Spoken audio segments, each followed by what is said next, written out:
right. So good afternoon, everyone. Welcome to Keep It 100, Microaggressions to Multiculturalism in Reaching a Diverse Audience, presented by Christina-Ferraz. I'm Ashley Sills, PR Day Committee member and moderator of today's session. A couple of housekeeping notes. Please input any questions that you have into the Whova Q&A feature. And at the end of Christina's presentation, I will read those to her and allow her to answer them as needed. Do not unmute or turn on your camera during the session. We ask that you do not do either of these things to avoid any interruptions for the presenter. Today's session is being recorded and will be published here within a week after PR Day. Once it's available, we will email everyone that has attended the conference to let them know that they can access those recordings. Now, I would like to introduce you to Christina. Christina-Ferraz is the founder and head consultant of 36Five, where she focuses on public relations and social responsibility using inclusive practices, diverse perspectives, and equitable recognition for underserved communities, providing organizations with the strategic partnerships, media exposure, and development strategies they need to make an impact. She has provided communication training and event planning to several social justice organizations, executives, and public figures, and currently serves and has served on the boards of local and national LGBTQ+ organizations. In 2017, Christina completed a Master's of Science in Communication Management from Temple University and graduated as a member of the Golden Key International Honor Society, winning scholarships for her research. Christina now presents research at the Popular Culture Association and American Culture Association as an independent scholar and is a member of Hispanic Public Relations Association. So without further ado, I will turn it over to Christina to start her presentation.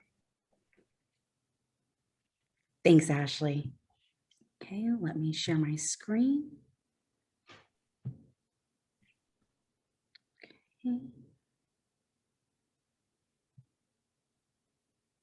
Okay, thank you so much, Ashley. So this is my presentation on Keep It 100, Microaggressions to Multiculturalism in Reaching a Diverse Audience. My name is Christina-Ferraz. Thank you for that introduction, Ashley. And this is my contact information. Should anyone want to contact me after this presentation, I'll have my phone number there along with my email and different social media handles for both my business and my personal social media. In this presentation, I have developed an agenda for what we will discuss, starting with culture matters, the theories and ideologies of colorblindness and multiculturalism, language and symbolic power from stereotypes to othering and the economics of linguistics, and lastly, strategy and implementation, reducing performativity and creating meaningful change.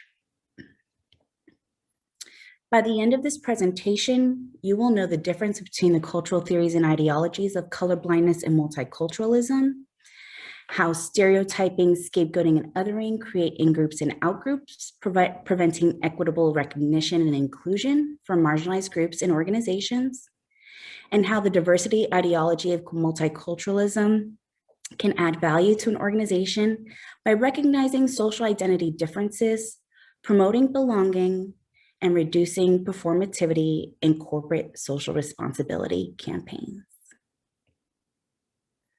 So in my introduction, I am going to discuss how corporate social responsibility in the United States is experiencing a social justice reckoning, compelling brands and businesses to take action or suffer the consequences of staying silent. Historically speaking, cultural difference, i.e. race, ethnic, gender, sexuality, and class, and American culture is met with fear and distrust, allowing for a perspective that acknowledges and downplays the importance of individuality. As communication scientists explain, assimilation is encouraged in the construction of a homogeneous society and a new common culture, which can lead to the loss of cultural identity on an individual level. So let's get started. We're here at Culture Matters, where we'll discuss theories and ideologies of colorblindness and multiculturalism.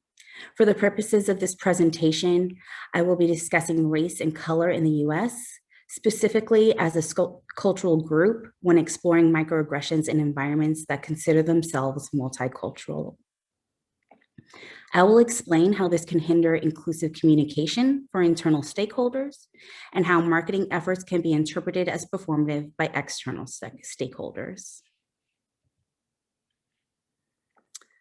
Colorblindness posits race, ethnicity, and culture are irrelevant because, quote, we are all the same under the skin, and that we should be treated the same without regard to race, culture, or ethnicity, focusing on commonalities shared between individuals. Color minimization, a perspective that both acknowledges and simultaneously downplays the importance of race and ethnicity, is a component of the meritocratic ideology of colorblindness. This humanistic argument erases individual differences and lived experiences, focusing on the idea that individuals should be valued solely and specifically for their skill set and personality type. Here, I've provided the differences between colorblindness and multiculturalism, with colorblindness being the belief that racial group membership should not be taken into account or even noticed as a strategy for managing diversity and intergroup relations. Multiculturalism, on the other hand, is more of a framework, a system of beliefs, and behaviors that recognizes and respects the presence of all diverse groups in an organization or society, acknowledges and values their sociocultural differences, and encourages and enables their continued contribution within an inclusive cultural context, which empowers all within the organization or society. Patricia J. Williams is an American legal scholar who states the very notion of blindness about color constitutes an ideological confusion at best and denial at its very worst. I use this quote as a segue to discuss Stan Richards and the Richards Group, where I'll be using them as a case study and examining his statement in October 2020 when he called a proposed ad for Motel 6, quote, too Black for the hotel's chain's, quote, white supremacist constituents. In order to fit the time constraints for this presentation, we will focus and examine the microaggression in statement, it's too Black. The reason why this is important is because the Richards Group was known as, quote, the nation's largest independent advertising agency, with some of the most recognizable brands and ads for the past 30 years.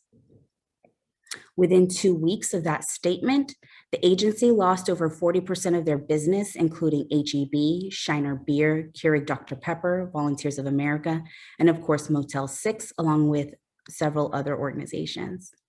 But that's not all they lost. The Richards Group lost a significant amount of staff and severely damaged a reputation as a place to work and as an agency that can be trusted to create multicultural and inclusive campaigns. Dr. Lee Paul is a professor at University of North Texas who states there's a cost at being so racist and not realizing how they were having an impact on employees, that their philosophies were not in tune with the times, and the company really needs to take a hard look at their internal culture. Here in this section, I will discuss language and symbolic power, from stereotyping to othering and the economics of linguistics, to explain how linguistic production operationalizes power through language. Meaning is created in a 3-step process. First, meaning refers to the scene of the action, the concrete historical reality that serves as a basis for the stereotype. So this is where signs are the basic unit of thought established through social convention. Second, there is the human picture of that scene, the constructed stereotype or the picture in our heads. And that'll be the object. The object does not need to be corporeal to be real, And not all aspects of an object are needed to relate to a sign. Third, there is the human response to that picture working itself out upon the scene of action, what individuals do with the stereotype and how it affects their lives. And the third step of creating meaning, negative connotation can be assigned to a particular behavior of an individual of a different culture and can be used to collectively group and other individuals belonging to that group. This is how stereotypes can be created subconsciously and upheld as normative. And that will be this last step in signification and social interaction, where the interpretant is not always needed for the sign in determining the interpretant. When we talk about signs, there are 3 different signs that construct meaning. We have symbolic, where symbols are things representing or standing in for other things in the world. An example of a symbolic sign can be a butterfly to symbolize transformation, for example. Iconic signs are where the signifier structurally resembles the signified. So this would be things like statues and portraits. And lastly, we have indexical signs, learned socially and culturally when both the signifier and referent and their correlation are clearly understood through association. So that would be signs like where there's smoke, there's fire. So here we're going to talk about connotation versus denotation. And in connotation can be defined as the emotional associations with a word interpreted by an individual's worldview, portrayed from a particular position and set of interests in society. Whereas denotation just means the literal meaning of a word and dictionary definition. Meaning and understanding are created through the use of connotation and denotation to describe the relationship between the signifier and signified. A deeper look into the semiotics of stereotypes explains how different meanings can be assigned to a concept and perpetuated through myth. As PR practitioners, we know that group dynamics can affect personal perception and contribute to the process of stereotyping in organizations with the formation of groupthink. Discursive formations can formulate ethnicity, power, and group membership. The hierarchical relationships in othering may function to control the terrors of the unknown, which is the perception of difference, strangeness, and alienation between people. Homologies of othering form when themes among disparate texts and media representations portray and perpetuate difference of a particular group in a specific way. Marginalizing the experiences of non-dominant group members results in the formation of the other and can contribute to the creation of stereotypes and scapegoating. So here we're going to talk about othering, scapegoating, and stereotyping in linguistic interaction. Scapegoating is a mechanism used to escape guilt by blaming another individual or group for their personal problems. Scapegoating can happen between individuals, between groups, and between groups and individuals. Historically, individuals have been scapegoated for gender, sexuality, political beliefs, and religion. Groups of people, like organizations, political parties, and governmental agencies, can also be scapegoated. People who deviate from the majority are seen as different, and this allows for those considered deviant to be scapegoated. In the concept of scapegoating, it is important to know that the blame is unwarranted and feelings are projected onto another group.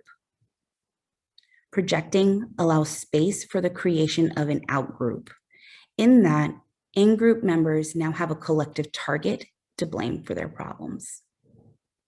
Scapegoating highlights the relational nature of dominance and subordination. So scapegoating is about power. Stereotypes are oftentimes based on assumption.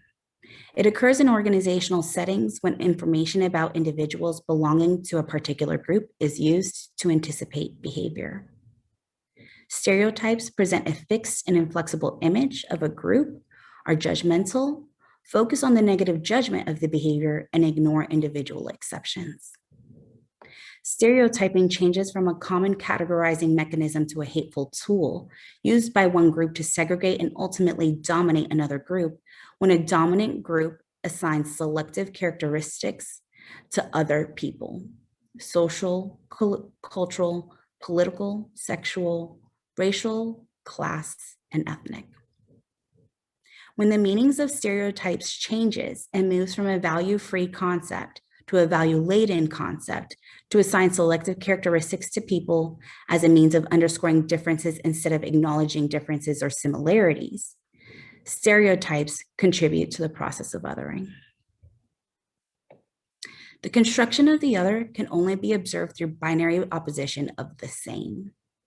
By emphasizing the perceived weaknesses of an individual or group of people, different than the homogeneous population, marginalization is reinforced through stereotypes when negative meaning is assigned to the concept of difference. Further, to claim something as different or other is to recognize the dialectical opposition to the self. Othering can occur due to cultural differences and confusion between individual, cultural, and universal traits. The term habitus and field are devices for thinking about power relations between different cultural groups.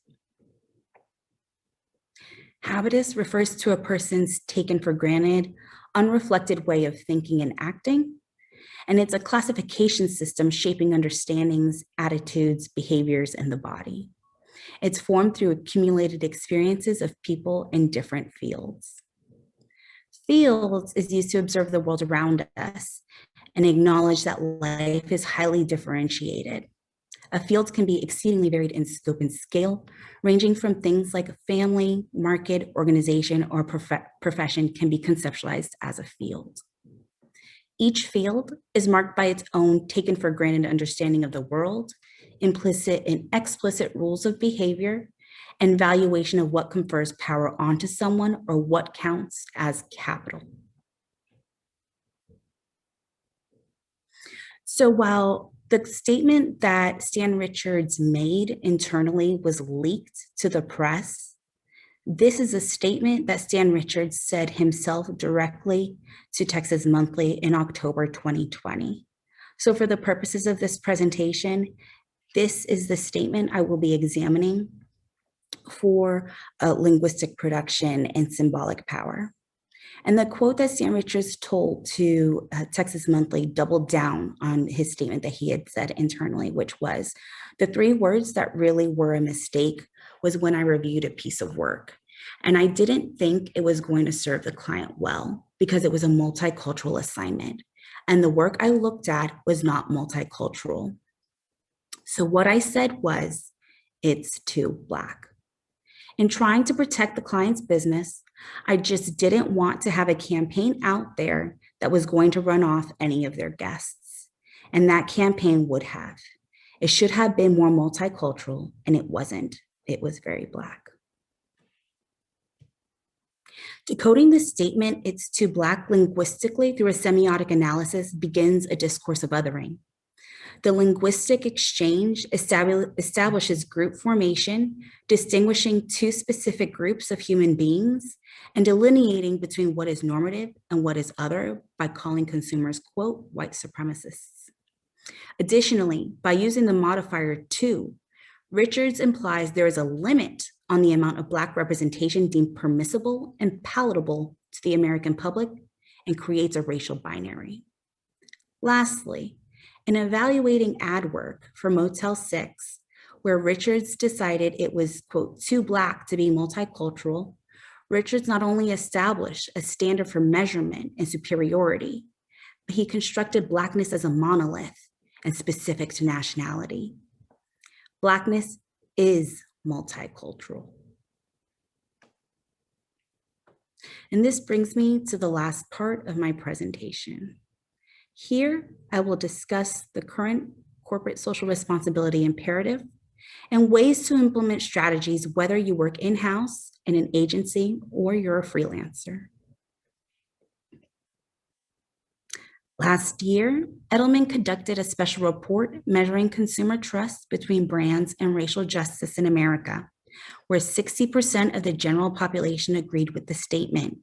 How a brand responds over the next several weeks to the protests against racial injustice will influence whether I buy or boycott them in the future. And when we look at their survey results from their respondents, this is broken down further between communities, political affiliation, age, and gender, with the majority of communities saying they will buy or boycott across all races and ethnicities, Democrats being far more likely to buy or boycott, those aged 18 to 34, and women most likely to buy or boycott. And it's not just externally. 2,000 people surveyed said brands must do better internally with communities of color having a stronger point of view on how brands must act to earn and keep their trust. Communities that take a stand can expect to gain consumer trust, according to the Edelman survey. 4 times as many respondents said that taking a stand gained trust instead of losing it. So here we see that 60% of white respondents said that brands need to use their marketing dollars to advocate for racial equality, with a higher percent of 70% of people of color agreeing. However, the promises and statements of brands needs to be backed by action, or else they risk being seen as exploitative, and this was 63% of their respondents. When we talk about internal and external strategies, we're talking about organizational, interpersonal, strategic, and written and visual strategies for an organization.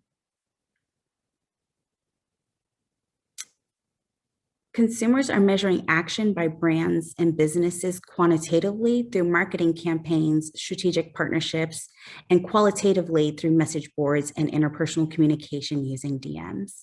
And now, because social media has made it easier to determine what is lip service, it makes it turns any mistake into a crisis.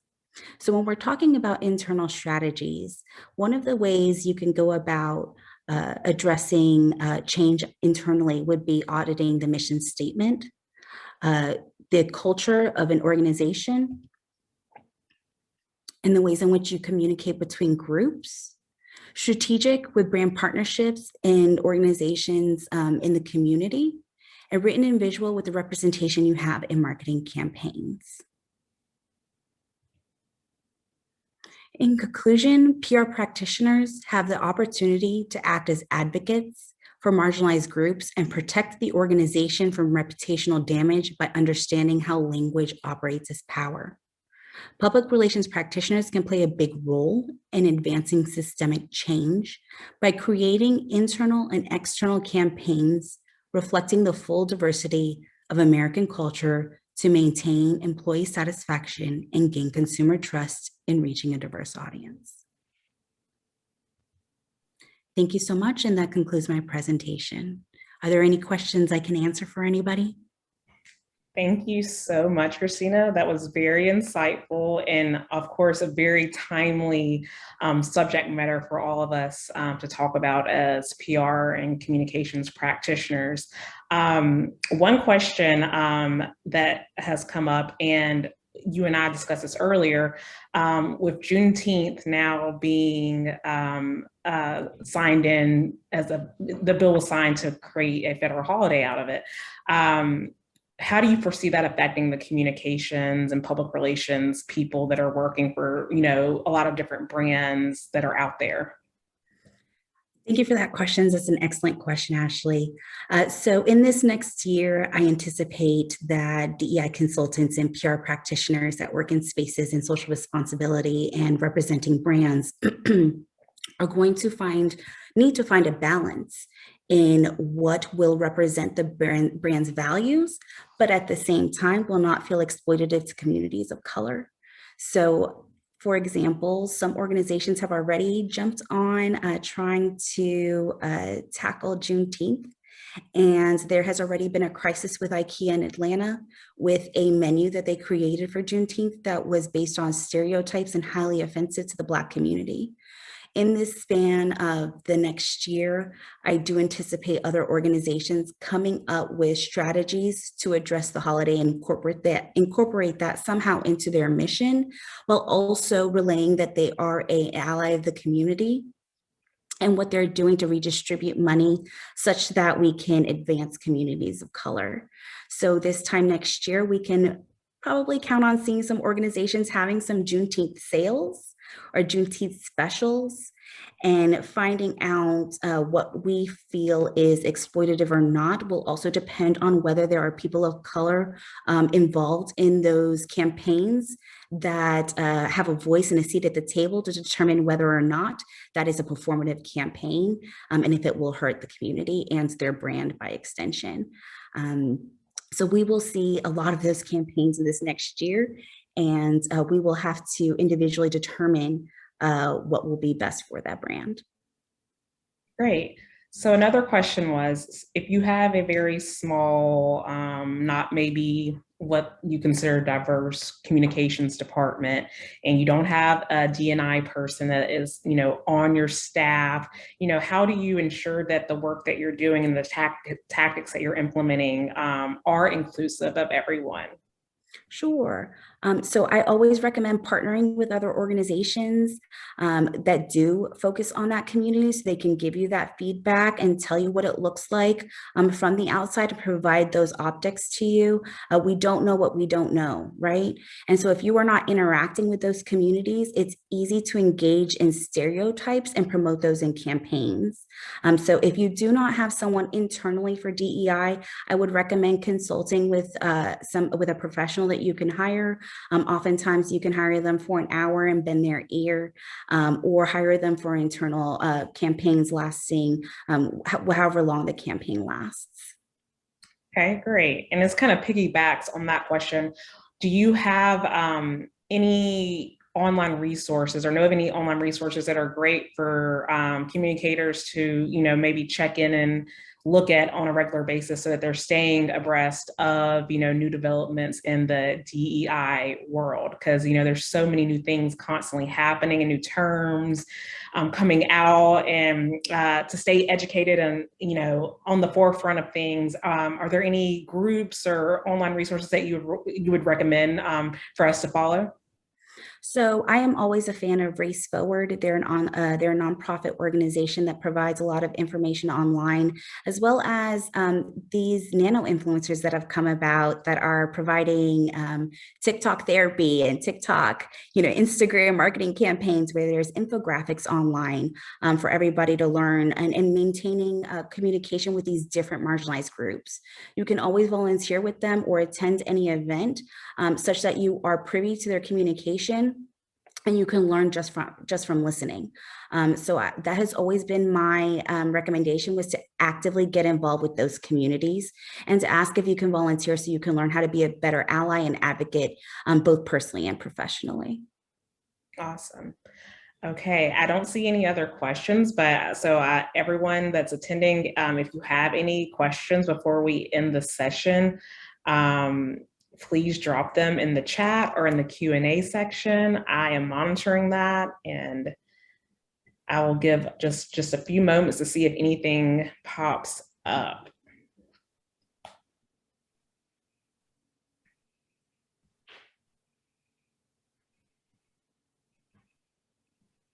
So speak now or forever hold your peace.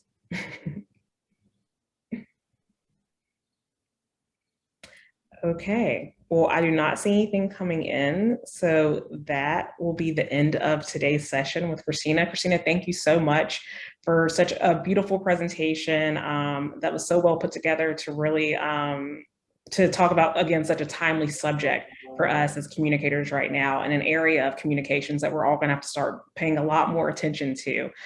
So thank you so much again. And everyone, Christina's information is in the Whova app. But Christina, if you don't, do you want to share your slide maybe that has your contact info one more time, just in case anyone wants to jot it down? Sure, let me get back. right there and share my screen one more time. There we go. And my information is right there for everybody to contact me. So feel free to text me if you'd like to. If I don't answer your call, feel free to text me directly and let me know who you are. Email me, or social media always works as well.